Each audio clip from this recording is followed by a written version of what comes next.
एक इधर बिहार साइड से एक MBBS डॉक्टर है, वो आए हुए हैं भक्त यहाँ पर।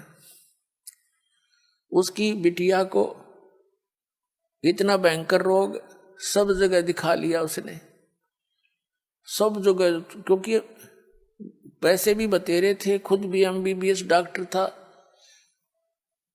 सभी जैसे अपोलो वगैरह जो अपने दिल्ली के अंदर हैं उनमें भी, और बीमारी न्यो की न्यो सब इलाज करा लिया, ढेर सारी गोलियां खावे, पीड़ा ज्यों की तू। यहाँ किसी ने बता दिया दुखी प्राणी आ ही जात मान ही लेता है। उसने ये भी देख लिया था कि मैंने कोई ठिकाना नहीं छोड़ा, सब जगह जा लिया, जो मर्यादा बताई सारी स्वीकार करी। और हफ्ते पीछे लड़की स्वस्थ होगी, उसको देखकर और भी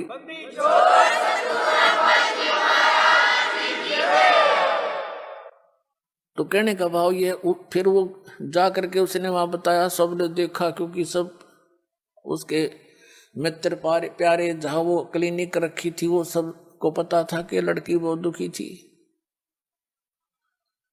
तो उसने उसको ये कह रहा था कि मैंने कई इंजेक्शन देने पड़ते थे डेली, पेन किलर के, फिर भी नहीं चिल्लाया करती थी। और यहाँ ते कह दिया था गोली दवाई मत देना, क्योंकि आपने जो कसर छोड़ नहीं रखी। उसी दिन से वो दवाई छोड़ दी थी उस बेटी ने, आज तक स्वस्थ है वो, 2-3 महीने की बात हो।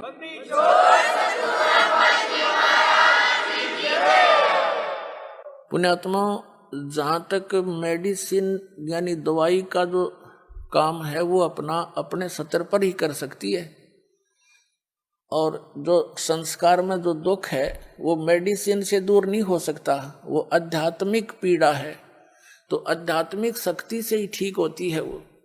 तो यहाँ हर तरह से सुविधा है, आपका प्रत्येक रोग भी नाश होगा, आपके ऊपर कोई कर्ज है उसकी भी ऐसी व्यवस्था कर देगा यो कबीर भगवान, आप सोच नहीं सकोगे, ये सत्कर मान ले। पृथ्वी ऊपर पग जो धार है, करोड़ जीव एक दिन में मारे। एक पेट के लिए घूमते फिरते हो, व्यापार करते हो, और एक दिन में करोड़ों जीवों को मार के विश्राम करते हो, और कहता मैं पाप नहीं करता। और तुम्हारे दोनों अकाउंट लिखे जाते हैं, पुण्य अलग से पाप अलग से, और तुम्हें दोनों भोगने पड़ते हैं। और वो हमारे पास वो भक्ति है कि तुम्हारे इन पापों को एक पल में नाश कर देंगे, और आगे ऐसी भक्ति विधि बता देंगे जो प्रतिदिन जैसे कर्मवश जो पाप आपके होते हैं उनको प्रतिदिन साधना बताई जाती है। जैसे आप वस्त्र पहनते हो, डेली पहनते हो, मैला हो जाता है, उसको साबुन और जल से साफ कर लिया, सुबह फिर स्वच्छ हो गया। तो ऐसे जो साधना मेरे पास है, परमात्मा कहते हैं कबीर जी कि उससे आपके प्रतिदिन किए जाने वाले उन मैलों का भी, पापों का भी नाश होगा। और जब तक ये साधना नहीं प्राप्त करोगे तो वो आपके पाप लिखे जाएंगे अलग से और पुण्य अलग से।